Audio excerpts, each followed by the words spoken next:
For more than 20 years, China was America's manufacturing powerhouse. But today, another country has quietly taken its place, and it's right next door.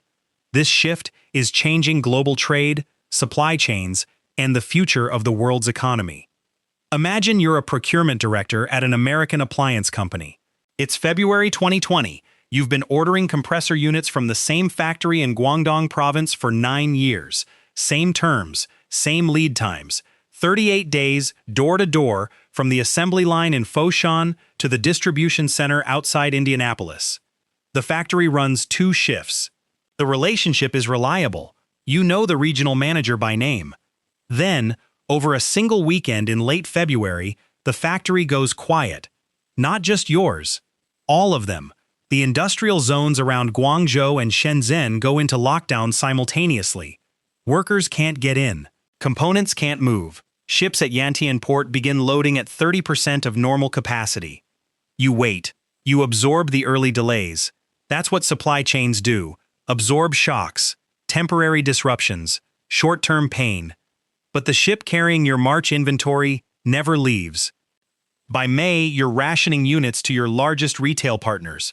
By August, you're allocating inventory with spreadsheets and apology emails. And somewhere between the 3rd supply delay and the 6th retailer complaint, a question surfaces that hadn't seriously crossed your mind in 9 years of reliable supply. What if the cheapest option was also the most fragile one? The answer wasn't a technology, a policy, or a reshoring campaign. It was a border, a 2,000-mile land border that had been sitting there, entirely unremarkable, for as long as anyone in the industry could remember. And the country on the other side had been waiting, quietly and somewhat patiently, for exactly this moment: Mexico. So how does a manufacturing shift this large, one that took 3 decades of trade agreements, 2 decades of geopolitical drift, and a global pandemic to trigger, happen almost without announcement? The answer is geography, working on the time scale of decades. In 2023, Mexico overtook China to become the United States' single largest source of imports. Sit with that for a moment. For over 20 years, Made in China wasn't just a label on products. It was the default architecture of American retail, a supply chain so integrated into U.S. consumption that changing it seemed essentially unthinkable. And then, without a press conference or a policy pivot, it began to change. The shift happened not because Mexico became more competitive. It happened because China became too expensive to depend on. Those are different things. The distinction determines whether what we're watching is a permanent restructuring or a correction that partially reverses when conditions stabilize. But here's the problem. Mexico's geographic advantages were never a secret. The border was always 2,000 miles long. The truck routes were always faster than ocean shipping. The free trade framework had been in place since 1994. Every structural factor that explains Mexico's current position existed for 30 years before the tipping point arrived. So why now? Start with geography, because geography explains more than trade analysis usually admits. Mexico, seen from a supply chain perspective, isn't simply an adjacent developing economy. It's an industrial corridor attached to the world's largest consumer market by a land crossing that functions on a normal day as the busiest commercial trade route on Earth. The Nuevo Laredo crossing handles more commercial traffic than any ocean port in the Americas. It runs 24 hours in both directions, by truck. A compressor unit manufactured in Monterrey reaches a warehouse in Dallas in 48 hours. Built in Guangdong, the same unit spends 30 to 40 days at sea, then navigates port congestion, customs clearance, and inland logistics before it reaches the same address. In stable conditions, that time gap disappears into spreadsheets. Lower Chinese manufacturing costs absorb the delay. Economics beats geography when the margin is wide enough. The pandemic erased the margin.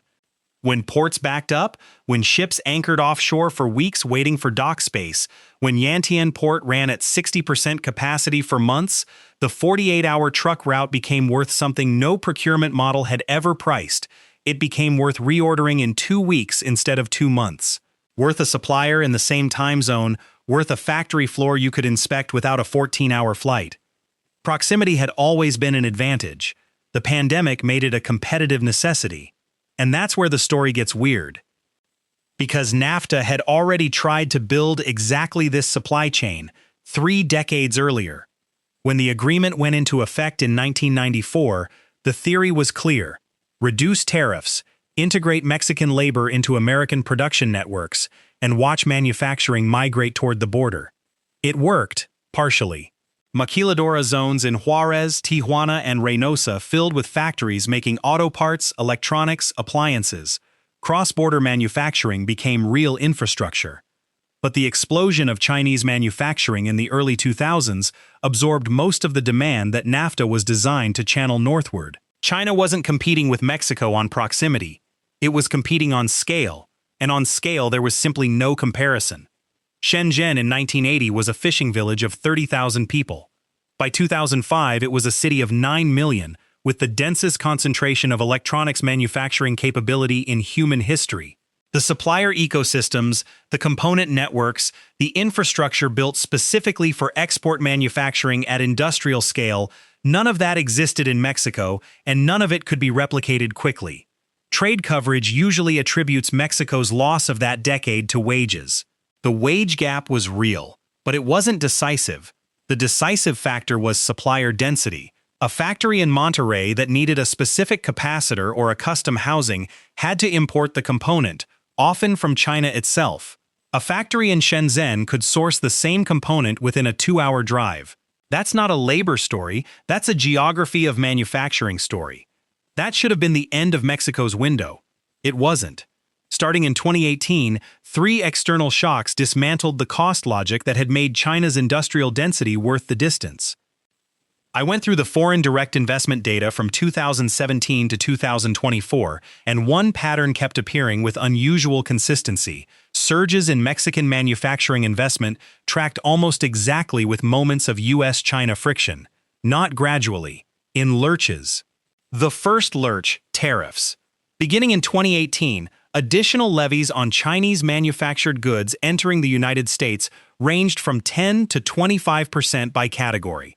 For companies running on thin margins and high import volumes, those additions weren't absorbable. For some product lines, the entire cost advantage of Chinese manufacturing was erased in a single regulatory cycle. But tariffs created pressure without providing an alternative. Mexican manufacturing in 2018 still had the supplier ecosystem problem. Moving final assembly to Mexico while continuing to import components from China was a partial fix.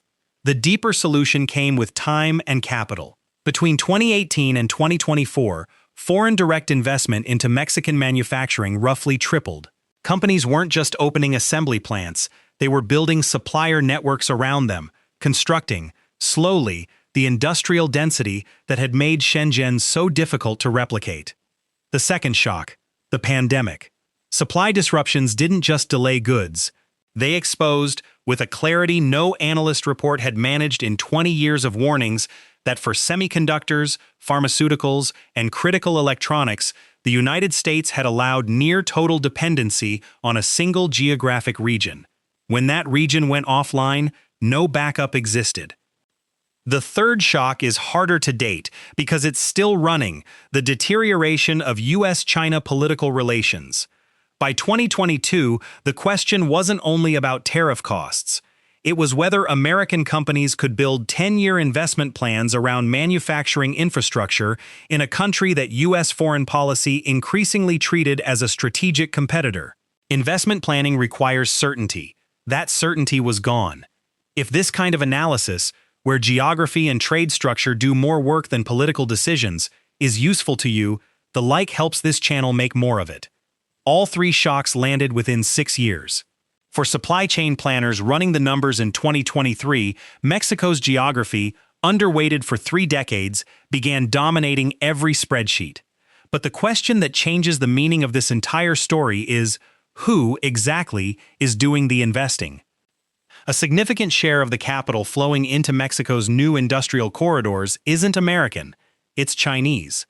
BYD, China's largest electric vehicle manufacturer, announced a major production facility in Nuevo León.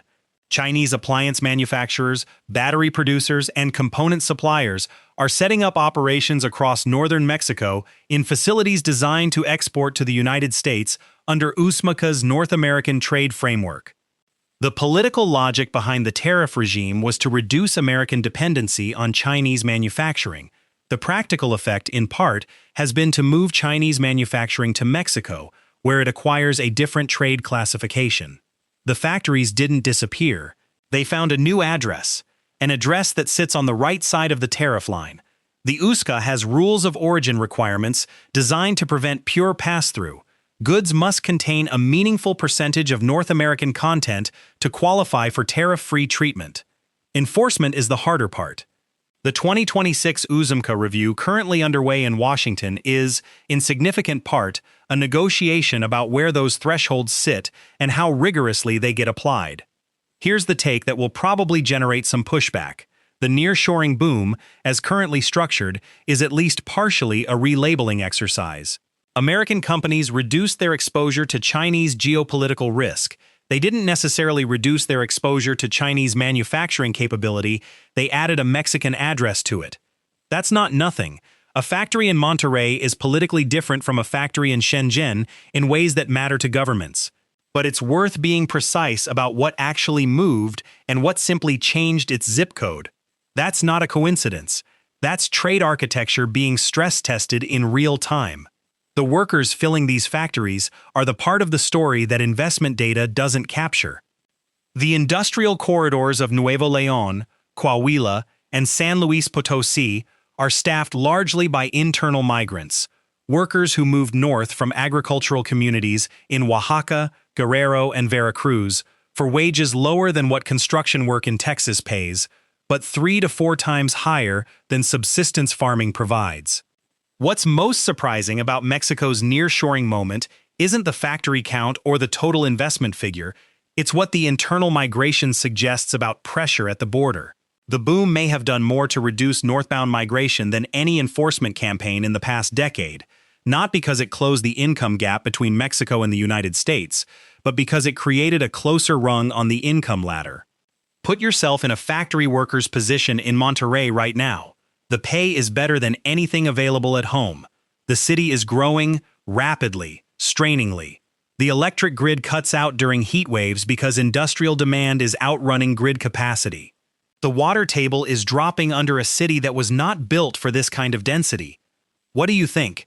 Is a manufacturing boom that reduces migration but concentrates a country's economic future on a single buyer genuinely good for Mexico, or does it trade one vulnerability for another? One detail that stayed with me going through the infrastructure data, the 3 cities attracting the most foreign manufacturing investment in Mexico, Monterrey, Saltillo, and San Luis Potosí, are all within a day's truck drive of the U.S. border. None are coastal. None were historically known as industrial centers. Their advantage is purely positional. They are where they are, and where they are turned out to matter more than anyone planned. The energy problem in Nuevo León is the clearest version of the trap. Manufacturing investment outpaced grid capacity faster than public infrastructure could respond. Brownouts became routine during summer peaks, interrupting production runs and adding costs that nobody had modeled. The obstacle eventually found its own solution. Major industrial companies began investing in private generation, solar installations, gas turbines, private substations, because public infrastructure couldn't keep pace. A region that built its manufacturing advantage on proximity to the American market now imports electricity from Texas to keep the factories running. Comment yes if you think private infrastructure investment is a reasonable response to this gap, or no if it signals something more structurally concerning. Pull back from the factory floor to the national picture, and one number does more analytical work than all the others. 83% of Mexico's exports go to the United States. Germany's largest trading partner accounts for roughly 9% of its total exports. China's largest partner takes about 15%. Mexico is more concentrated on a single buyer than almost any large economy in the world, and every factory that opens to serve American demand deepens that concentration. This was true before nearshoring. It is considerably more true now. The original NAFTA created this dependency. USMCA extended it, and the companies currently building factories in Nuevo León and Coahuila are doing so explicitly because of access to one market, governed by one trade agreement, that is, by design, subject to mandatory renegotiation. The USMCA review scheduled for 2026 is not procedural. American manufacturers are pushing for tighter rules of origin requirements. Mexican negotiators are pushing for infrastructure investment commitments. Chinese companies operating through Mexican subsidiaries are watching the outcome carefully, because the answer determines whether their Mexican address retains its trade value. The terms of Mexico's industrial advantage aren't fixed. They are being renegotiated right now in conversations where Mexican workers are the subject but not the participants. If you want to understand how geography and trade architecture produce outcomes that look inevitable only in retrospect, this channel maps exactly those mechanisms. Subscribe and you'll see where the next shift is already forming. The procurement director who watched her supply chain freeze in February 2020 has reorganized. Some contracts went to Mexico, some to Vietnam, India, Eastern Europe. A few stayed in China, because for certain components, there is still no cost-competitive alternative anywhere else on Earth. The diversification looks, from the outside, like strategy. It is mostly managed urgency that happened to land correctly. What hasn't changed is the organizing principle. Supply chains are still built around cost minimization, with geography as a variable adjusted only when disruption makes the status quo more expensive than change. Mexico's current position is built entirely on that dynamic. The border was always 2,000 miles long. The trade framework was always in place. The proximity was always there, waiting for the calculation to tip. The factories didn't come because anyone planned them. They came because 3 shocks, arriving in sequence, made distance too expensive to ignore. The next disruption will come. It always does. When it does, the factories in Monterrey will tell us whether what was built there is a genuine industrial base or the most geographically elegant address change in trade history. The border didn't move. The calculation did.